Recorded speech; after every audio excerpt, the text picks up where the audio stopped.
ಮೊದಲು ಜೈಷೆ ಪರ ಪೋಸ್ಟರ್ ಅನ್ನು ಅಂಟಿಸಿದ್ದ ಡಾಕ್ಟರ್ ಆದಿಲ್ ಅರೆಸ್ಟ್ ಆಗ್ತಾನೆ. ಅಂದರೆ ಈ ದೆಹಲಿಯ ಸ್ಫೋಟಕ್ಕೂ ಮೊದಲು ಒಂದಷ್ಟು ಘಟನಾವಳಿಗಳು ನಡೀತಾವೆ. ಅದಾದ ನಂತರ ದೆಹಲಿಯಲ್ಲಿ ಸ್ಫೋಟ ನಡೆಯುವಂಥದ್ದು. ಮೊದಲಿಗೆ ಅರೆಸ್ಟ್ ಆಗೋದು ಡಾಕ್ಟರ್ ಆದಿಲ್. ಈತ ಜೈಷೆ ಮೊಹಮ್ಮದ್ ಸಂಘಟನೆಯ ಪರ ಪೋಸ್ಟರ್ಗಳನ್ನು ಅಂಟಿಸಿರ್ತಾನೆ. ಆ ಆದಿಲ್ನ ಜೊತೆಗೆ ಡಾಕ್ಟರ್ ಮುಜಾಮಿಲ್ ಶಕೀಲ್ ಬಂಧನ ಆಗತ್ತೆ. ಆತ ಆದಿಲ್ನ ಜೊತೆಯಲ್ಲಿದ್ದಂತಹ ಸಂಪರ್ಕದಲ್ಲಿದ್ದಂತಹ ವ್ಯಕ್ತಿ. ಮುಜಾಮಿಲ್ನ ಫರೀದಾಬಾದ್ನ ಬಾಡಿಗೆ ನಿವಾಸದಲ್ಲಿ ಮೊದಲಿಗೆ ಸ್ಫೋಟಕಗಳು ವಶಪಡಿಸಿಕೊಳ್ಳಾಗತ್ತೆ. ಅಲ್ಲಿ ಒಂದಲ್ಲ ಎರಡಲ್ಲ ಬರೋಬ್ಬರಿ 350 kg RDX ಹಾಗೆ 2900 kg ಸ್ಫೋಟಕಗಳನ್ನು ಸೀಸ್ ಮಾಡಲಾಗತ್ತೆ. ಮುಜಾಮಿಲ್ ಜೊತೆ ಡಾಕ್ಟರ್ ಶಹೀನಾ ಶಾಹಿದ್ ತುಂಬ ನಿಕಟ ಸಂಪರ್ಕದಲ್ಲಿರುವಂತಹ ವೈದ್ಯೆ ಮುಜಾಮಿಲ್ಗೆ.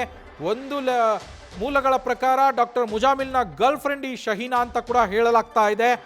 ಡಾಕ್ಟರ್ ಶಹೀನಾ ಶಾಹಿದ್ರನ್ನ ಲಕ್ನೋನ ಆಕೆಯ ಮನೆಯಿಂದ ಅರೆಸ್ಟ್ ಮಾಡಲಾಗತ್ತೆ. ಆಕೆ ಕೂಡ ವೈದ್ಯಕೀಯ ಪ್ರೊಫೆಸರ್. ಈ ಬಗ್ಗೆ ಹೆಚ್ಚಿನ ಡೀಟೇಲ್ಸ್ ಅನ್ನ ನಮ್ಮ ಪ್ರತಿನಿಧಿ ಜಗದೀಶ್ ನೀಡ್ತಾ ಹೋಗ್ತಾರೆ. ನ್ಯೂಸ್ ರೂಮ್ನಿಂದ ಲೈವ್ನಲ್ಲಿ ಜಾಯ್ನ್ ಆಗಿದ್ದಾರೆ. ಜಗದೀಶ್, ನಿನ್ನೆ ಸಂಜೆ 6:52ಕ್ಕೆ ಸ್ಫೋಟ ಸಂಭವಿಸಿದ್ದಂಥದ್ದು. ಅದಕ್ಕಿಂತ ಮೊದಲು ಒಂದಷ್ಟು ಘಟನಾವಳಿಗಳು ನಡೀತು. ಹಲವರನ್ನ ಅರೆಸ್ಟ್ ಮಾಡಲಾಗತ್ತೆ. ಬಹುತೇಕರು ವೈದ್ಯರೇ ಇದರಲ್ಲಿ ಇರುವಂಥದ್ದು. ಇದ್ರ ಬಗ್ಗೆ ಏನೆಲ್ಲ ಡೀಟೇಲ್ಸ್ ಸಿಗ್ತಾ ಇದೆ ಅಂದರೆ, ವೈದ್ಯರೆಲ್ಲ ಸೇರ್ಕೊಂಡು ಈ ಬ್ಲಾಸ್ಟ್ಗೆ ಪ್ಲಾನ್ ಮಾಡಿದ್ದು ಅನ್ನೋ ಒಂದು ಶಂಕೆ ಮೂಡ್ತಾ ಇದೆ.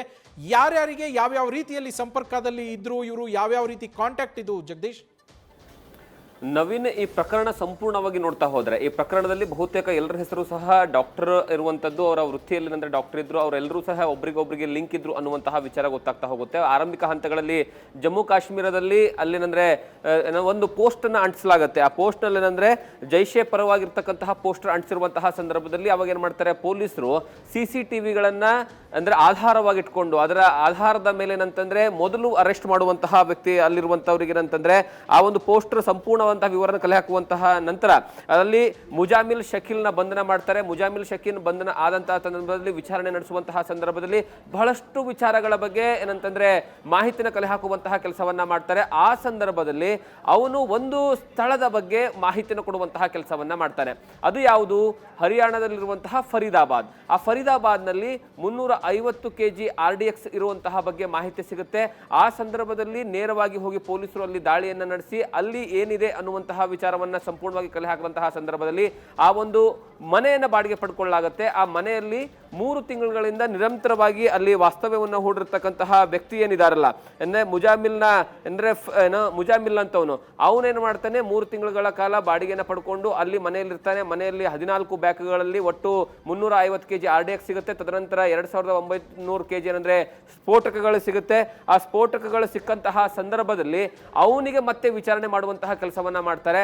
ಆವಾಗ ಗೊತ್ತಾಗಿರುವಂತದ್ದೇನೆಂದ್ರೆ ಶಾಹಿನಾ, ಆ ಶಾಹಿನಾ ಮತ್ತೆ ಏನಂದ್ರೆ ಮುಜಾಮಿಲ್ ಈ ಇಬ್ಬರು ಸಹ ನಿಕಟವಾದಂತಹ ಸಂಪರ್ಕದಲ್ಲಿರುವಂತಹ ಮಾಹಿತಿ ಗೊತ್ತಾಗುತ್ತೆ. ಒಂದು ಹಂತದಲ್ಲಿ ಇವರಿಬ್ಬರಿಗೂ ಸಹಿತ ಏನಂದ್ರೆ ಪ್ರೇಮಾಂಕುರ ಆಗಿರುತ್ತೆ ಅನ್ನುವಂತಹ ವಿಚಾರಗಳು ಸಹಿತ ತನಿಖೆ ಸಂದರ್ಭದಲ್ಲಿ ಗೊತ್ತಾಗ್ತಾ ಇರುವಂತದ್ದು. ಅವರಿಬ್ಬರು ಸಹ ನಿರಂತರವಾದಂತಹ ಸಂದರ್ಭದಲ್ಲಿ ಇರ್ತಾರೆ. ಆ ಸಂದರ್ಭದಲ್ಲಿ ಅವಳನ್ನ ಹುಡ್ಕೊಂಡು ಹೋಗಿ ಅಲ್ಲಿ ಅವಳು ಎಲ್ಲಿರ್ತಾಳೆ ಅಲ್ಲಿ ಮಾಹಿತಿನ ಕಲೆ ಹಾಕುವಂತಹ ಸಂದರ್ಭದಲ್ಲಿ ಅವಳ ಕಾರ್ನ ಸೀಸ್ ಮಾಡುವಂತಹ ಕೆಲಸವನ್ನ ಮಾಡ್ತಾರೆ. ಆಗ AK-47 ಗನ್ ಸಿಗುತ್ತೆ ಅವಳ ಕಾರ್ನಲ್ಲಿ. ಸ್ವಿಫ್ಟ್ ಕಾರ್ ಇರುತ್ತೆ. ಅದರ ಜೊತೆಗೆ ಅವಳ ಕಾರಲ್ಲಿ ಸ್ಫೋಟಕಗಳು ಸಹಿತ ಸಿಗ್ತವೆ, ಮತ್ತೆ ಬುಲೆಟ್ಸ್ಗಳು ಸಿಗ್ತವೆ, ಜೀವಂತ ಸಜೀವ ಗುಂಡುಗಳು ಸಿಗ್ತವೆ. ಆ ನಂತರ ಅವಳನ್ನ ಸಹ ಅಂದ್ರೆ ಬಂಧನ ಮಾಡುವಂತಹ ಕೆಲಸವನ್ನ ಮಾಡಲಾಗುತ್ತೆ. ಒಟ್ಟು ಈ ಪ್ರಕರಣದಲ್ಲಿ ಈಗಾಗಲೇ 3 ಬಂಧನ ಮಾಡುವಂಥದ್ದು. 3 ಸಹ ಡಾಕ್ಟರ್. ತದನಂತರ ನಿನ್ನೆ ಸಂಜೆ ನಡೆದಿರ್ತಕ್ಕಂತಹ ಸ್ಫೋಟಕ ಏನಿದೆ ಅಲ್ಲ ಅಂದ್ರೆ 6:52 ಕೆಂಪುಕೋಟೆಯ ಮುಂಭಾಗದಲ್ಲಿ ನಡೆದಿರ್ತಕ್ಕಂತಹ ಸ್ಫೋಟ.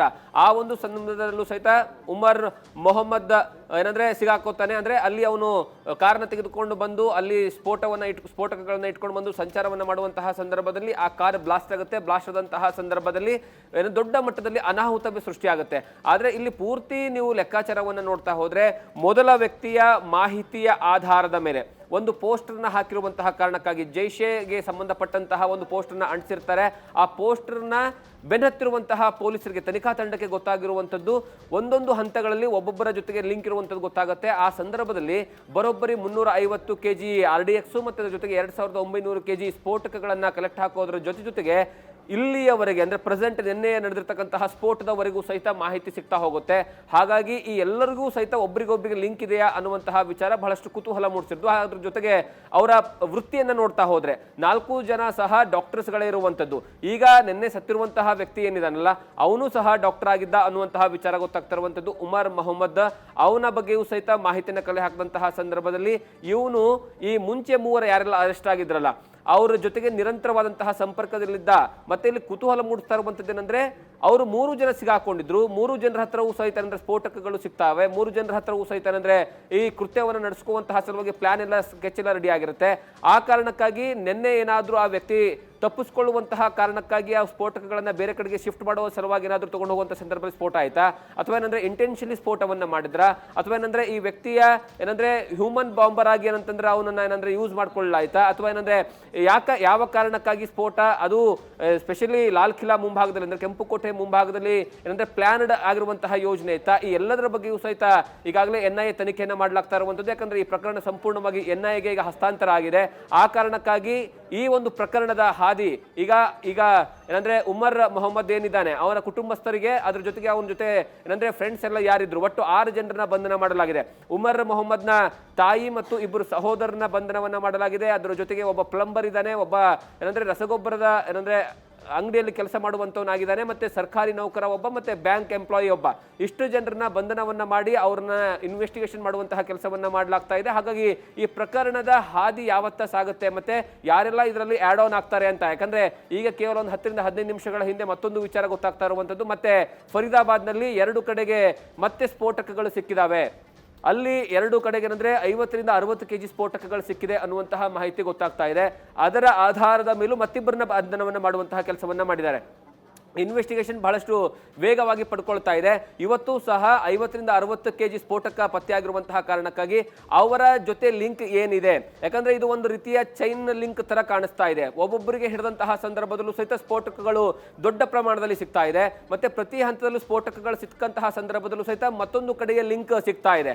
ಹಾಗಾಗಿ ಇವತ್ತು ಏನಂದ್ರೆ ರೈಡ್ ಮಾಡಿರುವಂತಹ ಸಂದರ್ಭದಲ್ಲಿ ಫರೀದಾಬಾದ್ನಲ್ಲಿ ಅಲ್ಲೂ ಸಹ 50 ರಿಂದ 60 kg ಸ್ಫೋಟಕ ಸಿಕ್ಕಿದೆ ಅಲ್ಲ, ಆ ಕಾರಣಕ್ಕಾಗಿ ಈಗ ಮತ್ತಷ್ಟು ಬೇರೆ ಬೇರೆ ಕಡೆಗೂ ಸಹಿತ ಶೇಖರಣೆ ಮಾಡಿಟ್ಟಿರಬಹುದು, ಸ್ಫೋಟಕ್ಕೆ ಬೇರೆ ಕಡೆ ಎಲ್ಲವೂ ಸಹಿತ ತಯಾರನ್ನ ಮಾಡ್ಕೊಂಡು ಇಟ್ಟಿರಬಹುದು ಅನ್ನುವಂತಹ ಅನುಮಾನಗಳು ಮೂಡ್ತಾ ಇದ್ದಾವೆ.